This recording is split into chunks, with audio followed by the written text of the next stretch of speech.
The assembly rooms at Lyme that night were lit by 300 candles, and not one of them was meant for her. Grace Aldous stood at the edge of the dancing floor, in a gown of plain gray muslin, the only unbeaded thing in a room of silver thread and pale silk, and she kept her chin level, because looking down was a habit she had spent 4 years refusing.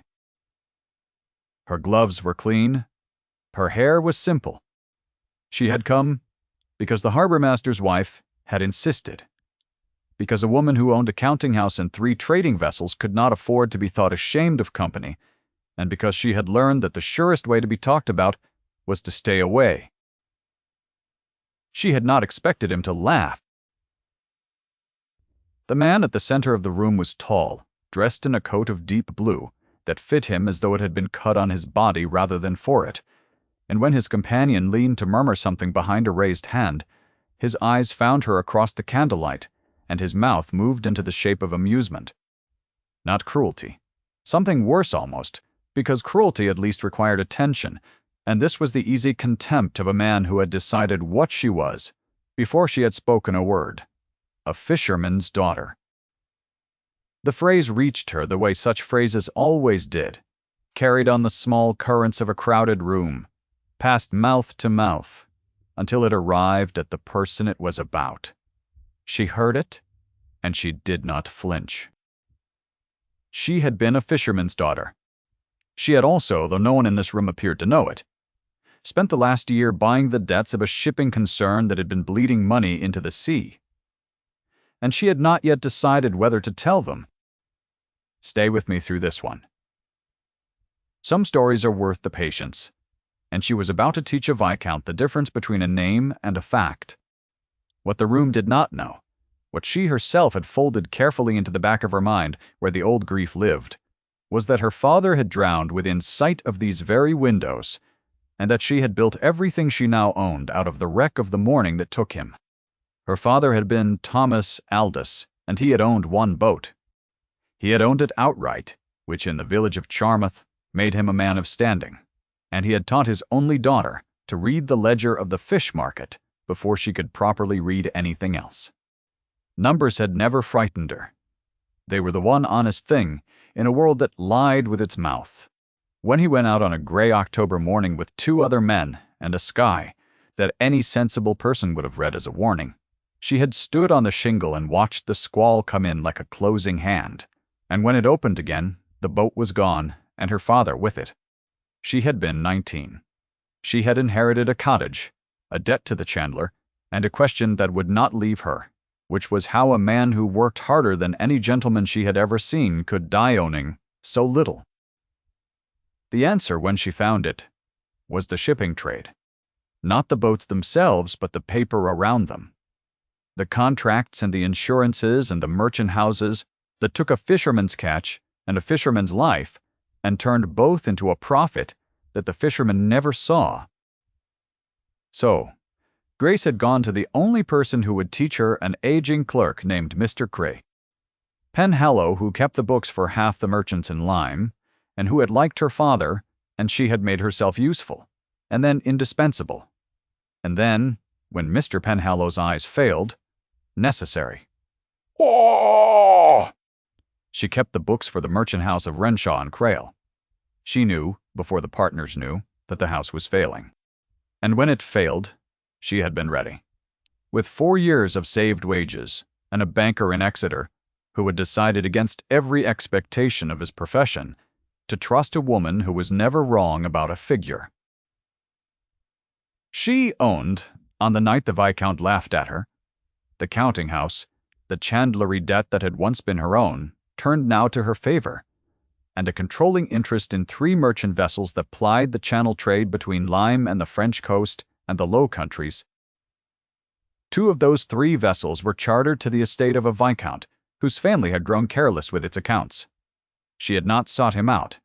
She had merely bought what was for sale, the way the gentry bought land, and discovered afterward whose name sat at the top of the contracts she now held. The Viscount was Adrian Thorne, the Viscount Carhaven, and the village had decided several things about him before he ever arrived. They had decided he was proud, which was true. They had decided he was cold, which was nearer to true than not. They had decided he had come to the coast to inspect the shipping interests his late brother had left tangled.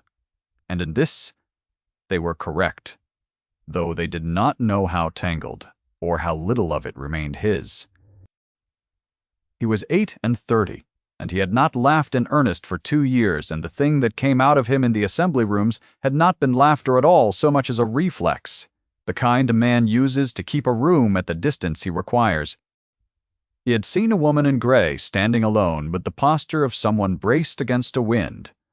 No one else could feel, and his companion had named her, a fisherman's daughter, playing at trade.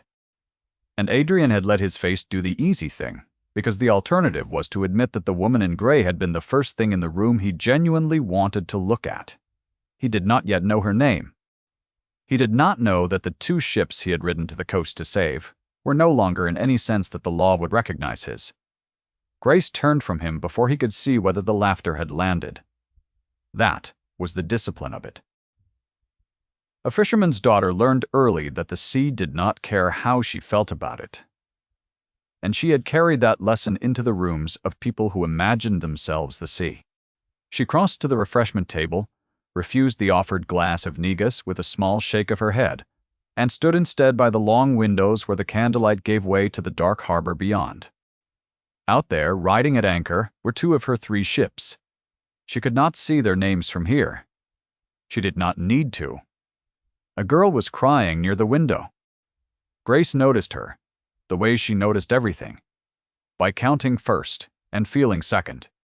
The child was perhaps 9, in a gown too fine for her composure, and she had tucked herself into the gap between a pillar and the heavy curtain in the manner of someone who has learned that being unseen is safer than being seen. Grace knew that posture. She had worn it herself.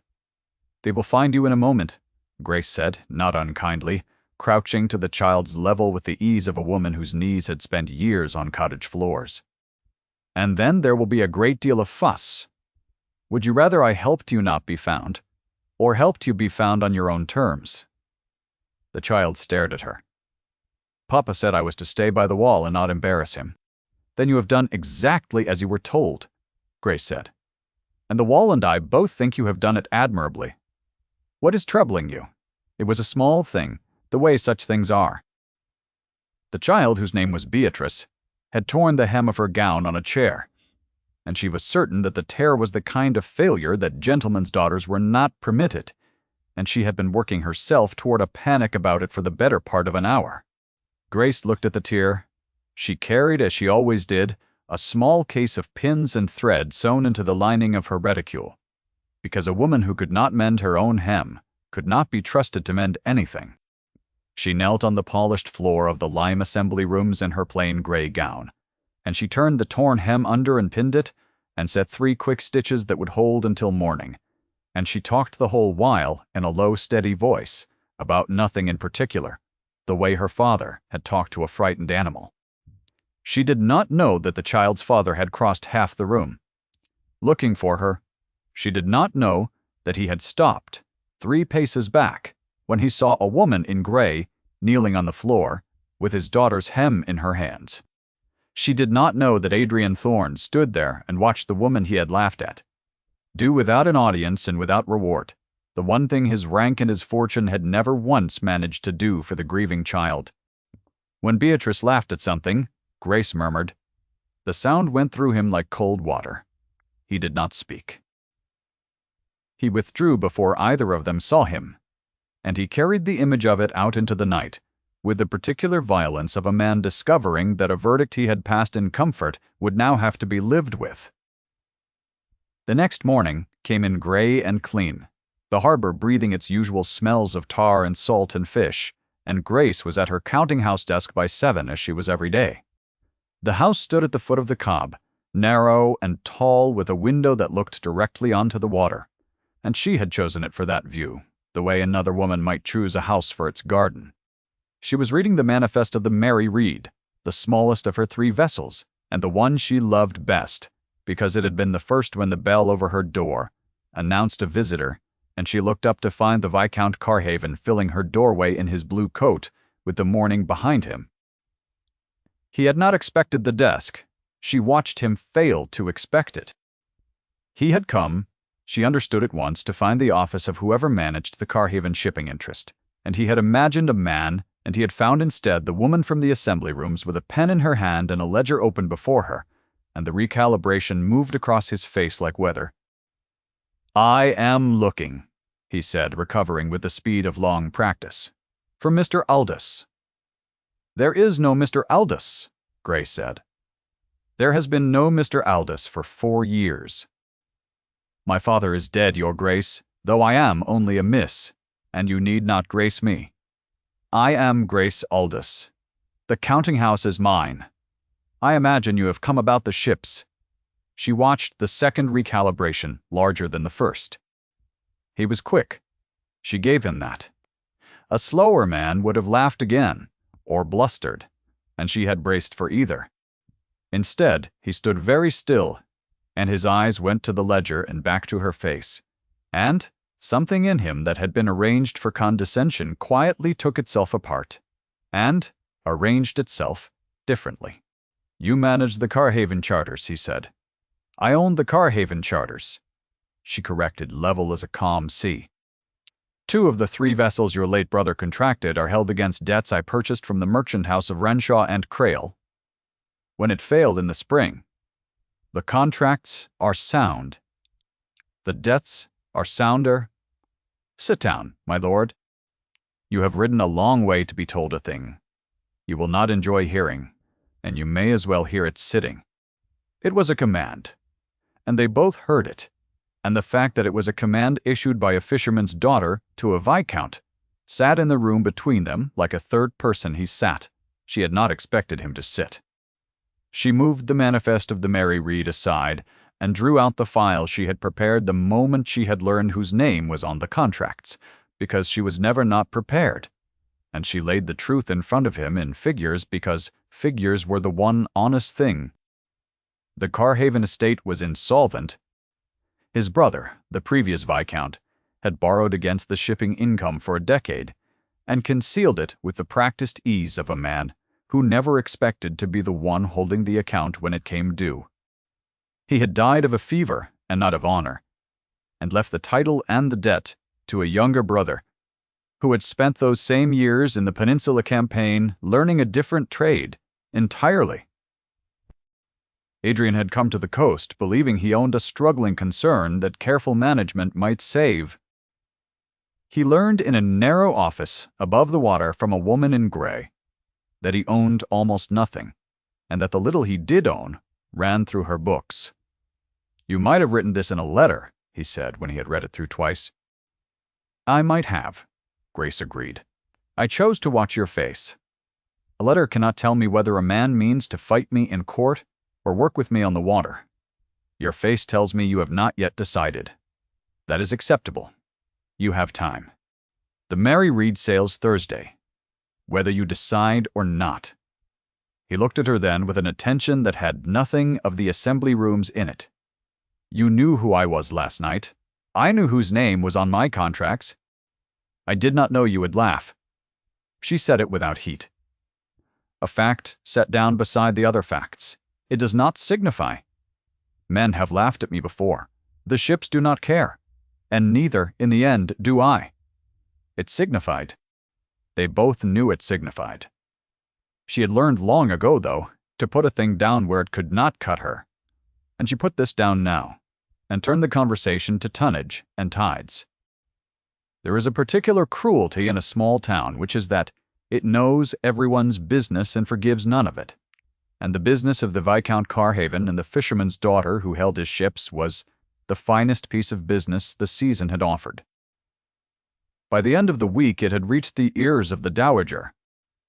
The Dowager Viscountess Carhaven was Adrian's aunt by marriage, the widow of his uncle, and she had appointed herself the keeper of the family's dignity in the absence of anyone with a better claim. She had come to the coast ostensibly to support her nephew, and actually to manage him, and she had brought with her a young woman named Miss Helena Vaughan, the daughter of a baron and the possessor of £8,000 whom the Dowager had selected for Adrian, with the care of a woman selecting a horse. Miss Vaughn was handsome and accomplished and entirely aware of her own value, and she had been told her whole life that she was the correct choice, and she had no reason yet to doubt it. The dowager held court in the drawing room of the house Adrian had taken, and into that drawing room, by the dowager's pointed invitation, came Grace, summoned on the pretext of estate business and arranged for, like an exhibit. Grace understood the arrangement before she had crossed the threshold. She had dressed for it in her plainest gray, deliberately, because a woman armored in plainness cannot be undressed by contempt. "So you are the person," the dowager said, raising a fan to precisely the height that signaled a social inferior was being received. "Who has got hold of my nephew's ships? How enterprising.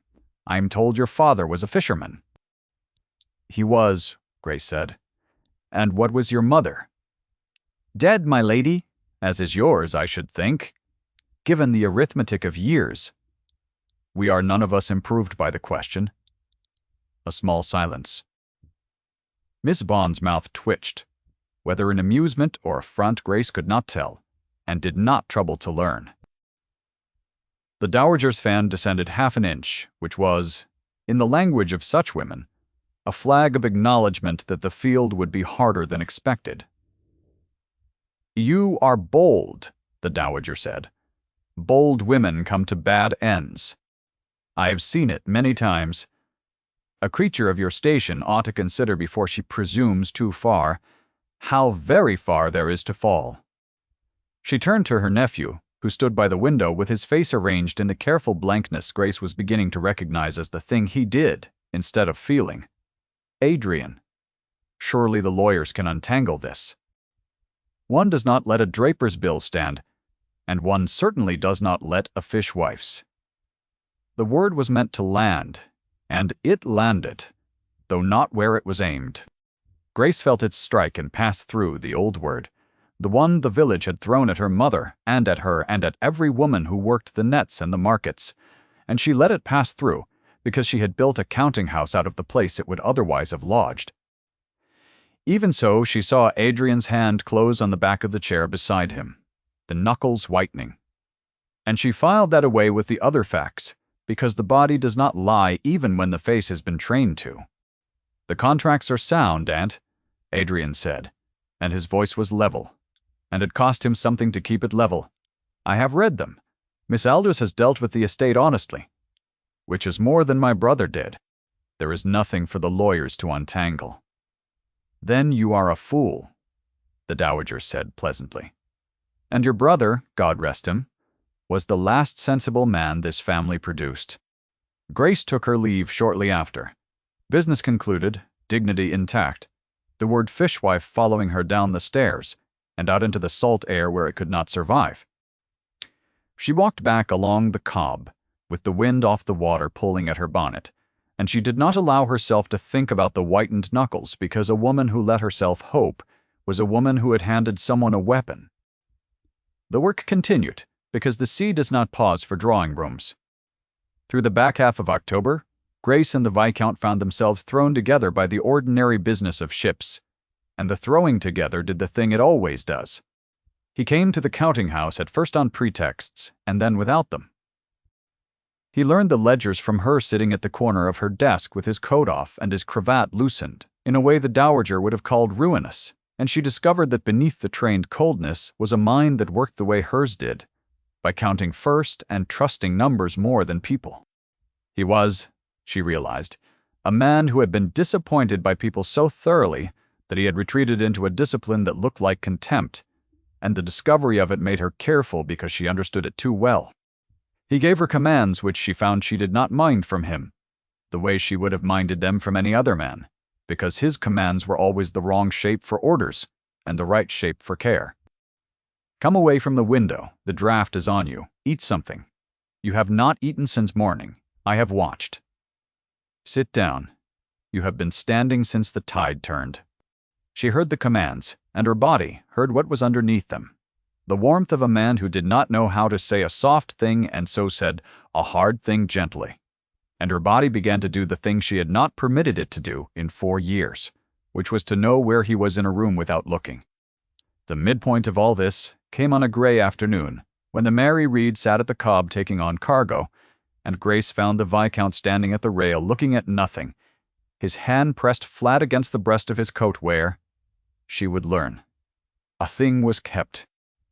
She had come to discuss the manifest. She stopped, because she knew the posture of a man standing at the edge of his own grief, having stood there herself on this very shingle. He told her because the water makes men honest about the brother, not the debt, though the debt was part of it. He told her that he had been in Spain when the fever took the previous Viscount, and that the last letter he had sent his brother had been a cold one, full of the disappointment of a younger son who had watched the family fortune mismanaged from a distance, and that the letter had arrived, he later learned, on the morning his brother died, and that he did not know whether it had been read. He carried the letter still.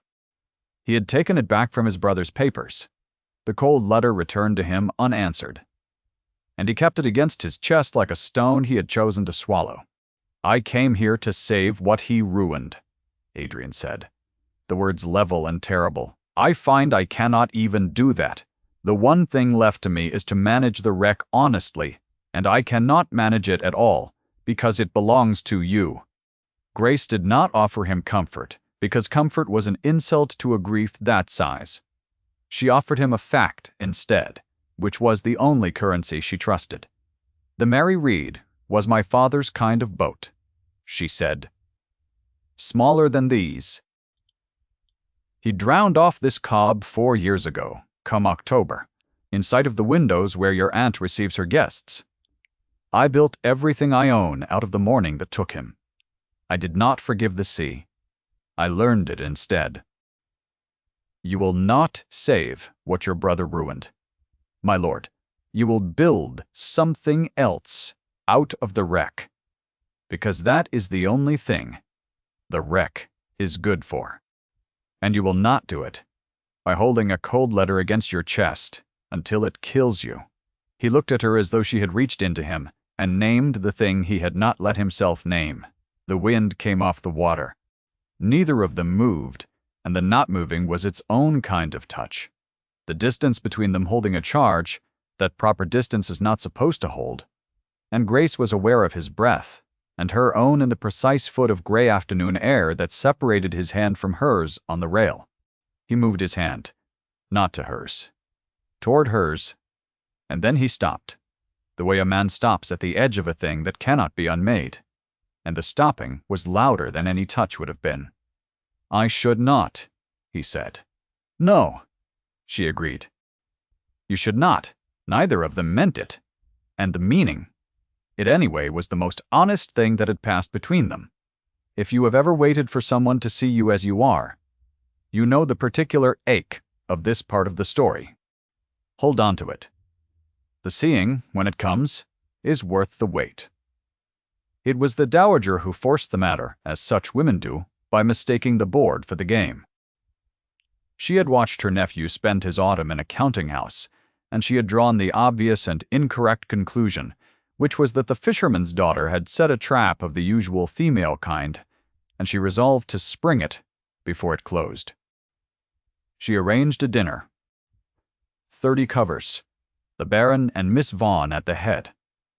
The better families of the neighborhood arranged down the long table like a verdict, and Grace invited, again, on the pretext of business and the actual purpose of public correction. Grace knew. Of course she knew. She had read the dowager the way she read a manifest, and she came anyway in her gray gown, because to stay away was to concede that the drawing room was the sea, and she was afraid of it. She was not afraid of it. She had buried her father in colder water than this. The dinner proceeded with the elaborate courtesy that the gentry use as a blade. It was over the fish course, which the dowager had ordered with a cruelty so refined it was almost admirable that she made her move.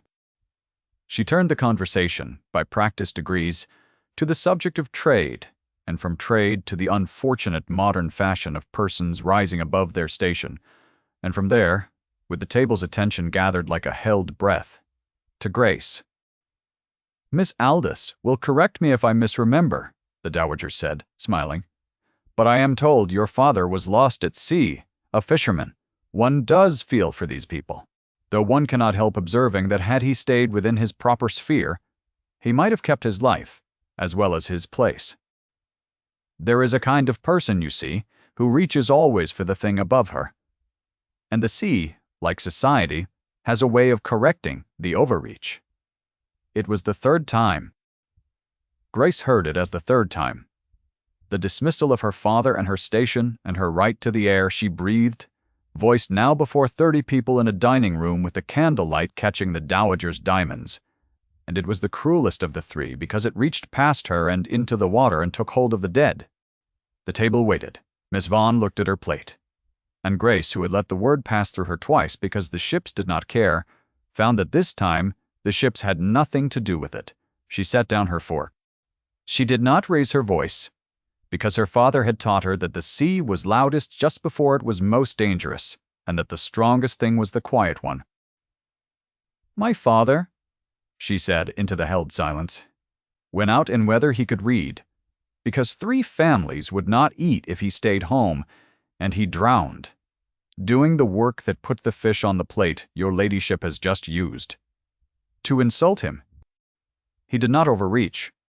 He reached exactly as far as a man must reach to feed his child, and he paid for it with his life. And I have spent 4 years making certain his daughter would never again be at the mercy of people who mistake a soft life for a worthy one." She stood, unhurried, and laid her napkin beside her plate. "I will not take more of your hospitality, my lady. It disagrees with me." She walked the length of the long table, 30 faces turning, and she did not look at the Viscount, because she could not afford what his face might or might not be doing, and she let herself out into the night. She believed, walking home along the dark cob, with the words still ringing, that she had lost. Not the ships. The ships were hers in law, and could not be taken. The other thing, though, the thing she had not let herself name, the warmth, underneath the commands, she believed she had lost that, because she had stood up at a viscount's table and shamed his aunt before the county, and no man chose the woman who did that. She had chosen the dead over the living, her father's memory over her own future, and she did not regret it, and it cost her everything she had not let herself want. She did not see him for 3 days. The Mary Read sailed and returned. She told herself the silence was an answer, and she was grateful for the clarity of it, the way she was grateful for a clear figure in a column, even when the figure was a loss. On the 4th day the Dowager held her largest event of the season, a ball in the same assembly rooms where the Viscount had laughed. 300 candles again, the county gathered. Miss Vaughn arranged at the Dowager's side in ice blue silk, with the look of a woman about to receive what she had been promised. The Dowager had let it be known that an announcement might be expected. The neighborhood understood. A Viscount, however reduced, did not marry down, and the autumn's curiosity would be put to rest in the proper manner, and the fisherman's daughter would be returned to the harbor where she belonged. Grace did not attend. She had not been invited, and she would not have gone. She sat in her counting house with a window onto the dark water and the manifest of the Mary Read and a single candle. And she did the work, because the work was the thing that did not laugh at her. The bell over her door rang at 9:30. He stood in the doorway in his blue coat with the cold off the harbor at his back, the same shape that had filled this door in October, but the arrangement of him was different. The careful blankness was gone. What stood there now was simply a man, and he was a little out of breath, as though he had not waited for a carriage, as though he had walked the length of the cob in the dark to reach a narrow office above the water. "There is a ball," Grace said. "Your aunt expects an announcement. You should not be here." "There is an announcement," Adrian said. "I came to make it to the only person it concerns." He crossed the small room. He did not stop 3 paces back as he had at the rail. He took from the breast of his coat the thing he had kept there, and she braced for the cold letter, and it was not the letter. It was a folded paper, new, and he set it on the ledger between them. "I have given the Dowager her traveling expenses, and asked her to be gone by Thursday," he said.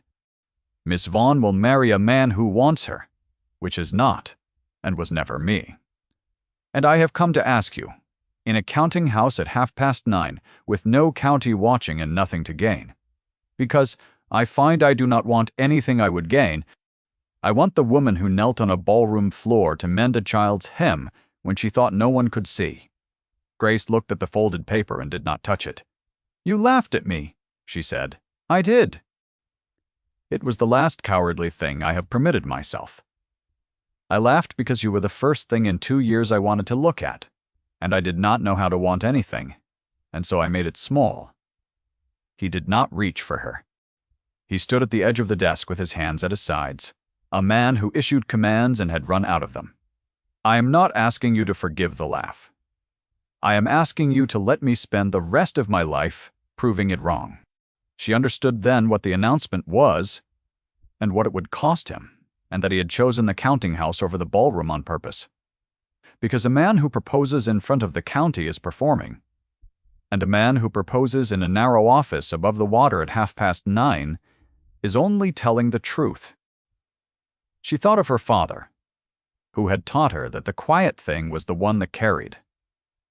She unfolded the paper. It was a settlement drawn in his own hand, conveying to her absolutely and without condition the 2 Carhaven vessels she did not yet own, so that all 3 ships would be hers, so that nothing he offered her could be mistaken for a man buying back his fortune through a wife. "You are giving me the ships," she said. "I am giving you the ships so that when you say yes, no one in England can say you said it for anything but me. And if you say no, the ships are still yours, and I will sail home on a packet and trouble you no further."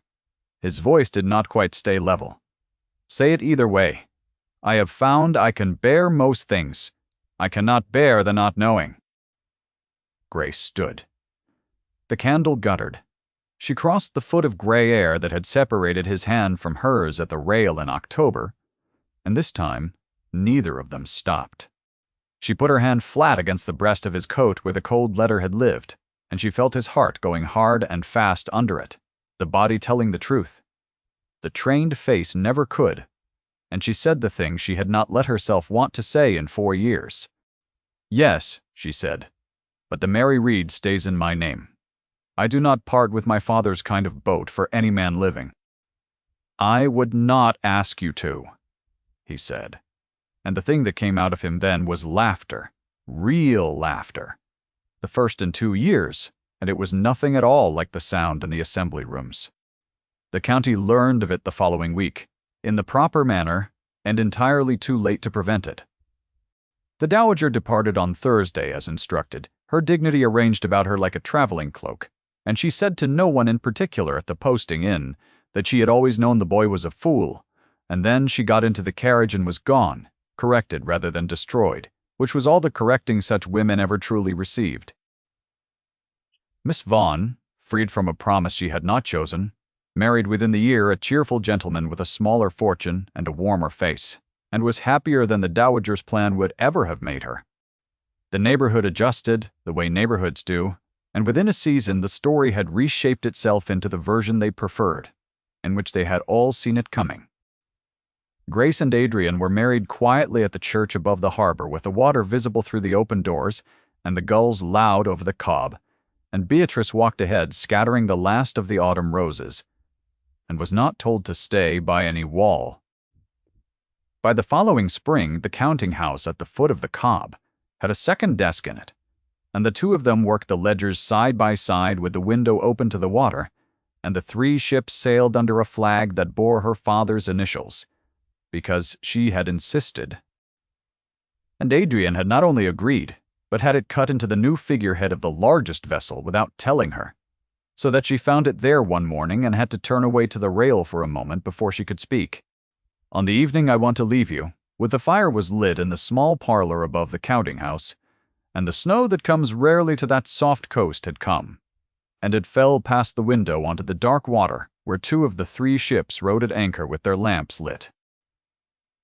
Beatrice was asleep against Grace's side, and Adrian sat on the floor before the fire in a way no dowager would ever have permitted, with a folded paper open in his hands, and Grace saw that it was the cold letter, the one he had carried against his chest for 2 years, and she watched him read it through one last time. He did not put it back inside his coat. He leaned forward, and he laid it on the fire, and the two of them watched it take and curl and go, and what was left when it had burned was not grief and not triumph, but only the warm, ordinary quiet of a house that had become a home, with the snow on the window, and the ships in the harbor, and the fisherman's daughter, who had learned the sea, instead of forgiving it, finally, fully, and for the rest of her life, seen. Thank you for staying until the end. If Grace found her way into your heart tonight, leave a word below and tell me the moment that stayed with you.